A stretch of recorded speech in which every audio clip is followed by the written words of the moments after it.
सोलापुर नाम के गांव में हरि नाम का एक समोसे बेचने वाला रहता था। वो और उसकी पत्नी शीला हर रोज गांव में जाकर समोसे बेचते थे, लेकिन उनके ठेले पर ग्राहक बहुत कम हो गए थे। एक बार जो ग्राहक आता वो वापस नहीं आता था। इस बात को लेकर हरि बहुत चिंतित रहता था। न जाने ग्राहकों को क्या हो गया है, हमेशा की तरह समोसे खाते ही नहीं।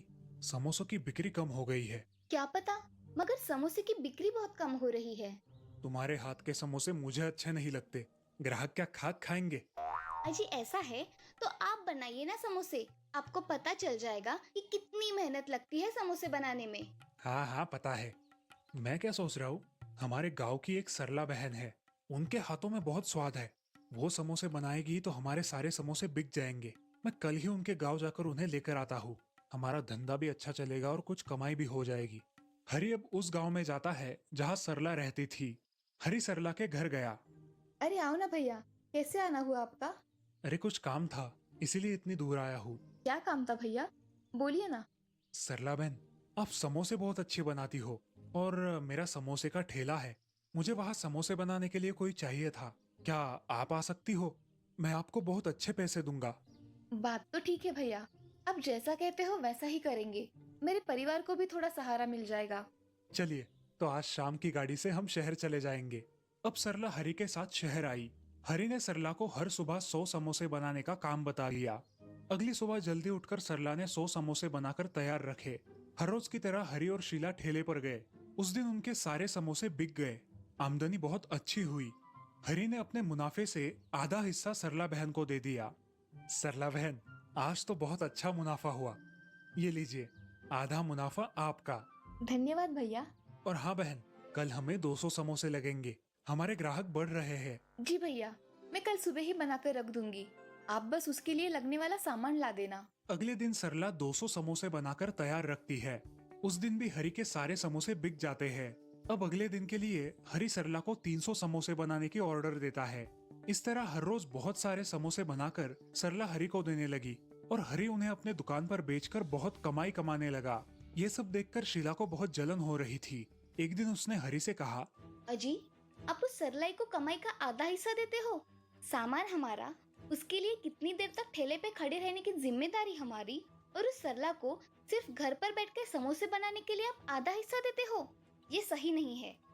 अरे हाँ भाग्यवान, मगर मेरे पास दूसरा कोई और पर्याय भी नहीं। जब से सरला बहन समोसे बनाने लगी है, तब से धंधे में अच्छा मुनाफा होने लगा है। और ये मुनाफा आप आधा कर देते हो। आप ही सोचिए। हाँ बात तो तुम्हारी सही है, मगर उसे निकाल भी नहीं सकते ना। हमारा धंधा चौपट हो जाएगा। उसे मुनाफा या पगार नहीं तो दिन के पैसे दिया करो, समझे? हाँ, ये विचार सही है। ऐसा ही करेंगे। अगले दिन हरि सरला को 300 समोसे बनाने की ऑर्डर देता है और उसे कहता है, अरे सरला बहन, आजकल महंगाई बहुत बढ़ गई है और मेरा समोसे का रेट उतना ही है, तो मुझे धंधे में घाटा होने लगा है। अब मैं तुम्हें हर दिन के 100 रुपए ही दूंगा। मगर भैया, आपने तो मुनाफे का आधा हिस्सा बताया था। अब क्या हुआ? 100 रुपए तो मुझे गांव में भी मिलते थे, फिर मैं यहाँ क्यों आ गई? और वैसे भी भैया, समोसे का अच्छा स्वाद होने के कारण ही लोग समोसा खाते हैं। सरला बहन, आपको बहुत ज्यादा लालच आ गया है। इतना लालच अच्छा नहीं। भैया, मुझे लालच आया है या आपको लालच आया है? मैंने तो कभी समोसे बनाने में कोई कसर नहीं छोड़ी, तो फिर मैं मेरे हक के पैसे कैसे छोड़ूं? आप ही बताइए। अभी के अभी मेरे घर से निकल जाओ। वो गांव में ही तुम्हारी असली जगह है और कर भी क्या सकते हैं तुम्हारे जैसे लोग। बेचारी सरला अपने बच्चों को लेकर वहां से निकल पड़ी। चलते चलते रास्ते में एक जगह वो बैठ गई। तभी उसके बड़े बेटे उमेश ने कहा, माँ, तुम परेशान मत होना, कुछ ना कुछ हल निकल जाएगा। माँ, क्यों ना हम खुद का समोसे का ठेला लगाए? हमारे पास कुछ पैसे भी जमा है, इससे हम ठेला लगा सकते हैं। हाँ, सही कह रहे हो, हम ऐसा ही करेंगे।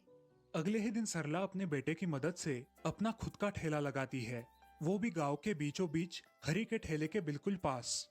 उस दिन सरला सिर्फ 50 समोसे बनाती है, लेकिन नया ठेला होने की वजह से उसके सारे समोसे बिक नहीं पाते।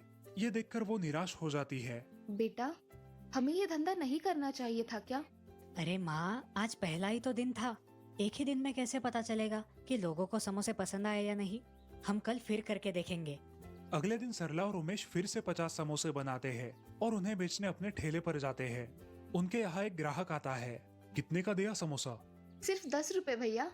वो आदमी समोसा खाता है। उसे समोसे का स्वाद बहुत पसंद आता है। वो अपने साथ 10 समोसे और लेकर चला जाता है। धीरे धीरे सरला के ठेले पर ग्राहक बढ़ने लगे। सबको उसके समोसे बहुत पसंद आने लगे। इसी के साथ साथ हरि के ग्राहक थोड़े कम होने लगे। सरला के समोसे की चर्चा सारे गांव में फैल गई। ऐसे ही एक दिन उस गांव का एक बड़ा जमींदार उसके ठेले पर आया। बहन जी, एक समोसा दीजिए। सरला ने जमींदार को एक समोसा दे दिया और अपने काम में लग गई। उस जमींदार को वो समोसा बेहद पसंद आया। बहन जी, मेरे बेटे की परसों शादी है। क्या तुम हमारे घर मेहमानों के लिए ऐसे समोसे बनाओगी? जितने भी समोसे होंगे उतने पैसे आपको मिल जाएंगे। जी मैं जरूर आऊंगी और सारे लोगों को अच्छा समोसा देने की ही मेरी कोशिश रहेगी। जी ये लीजिए आपका एडवांस। जमींदार सरला को एडवांस पैसे देकर वहां से चला गया और ये सब देखकर हरि मन ही मन जलने लगा। लेकिन उसे पता था कि वो कुछ नहीं कर सकता था। शीला, हमें कुछ अलग धंधा करना पड़ेगा। ये समोसे बेचकर अब काम नहीं चलेगा। जी आप सच कह रहे हो।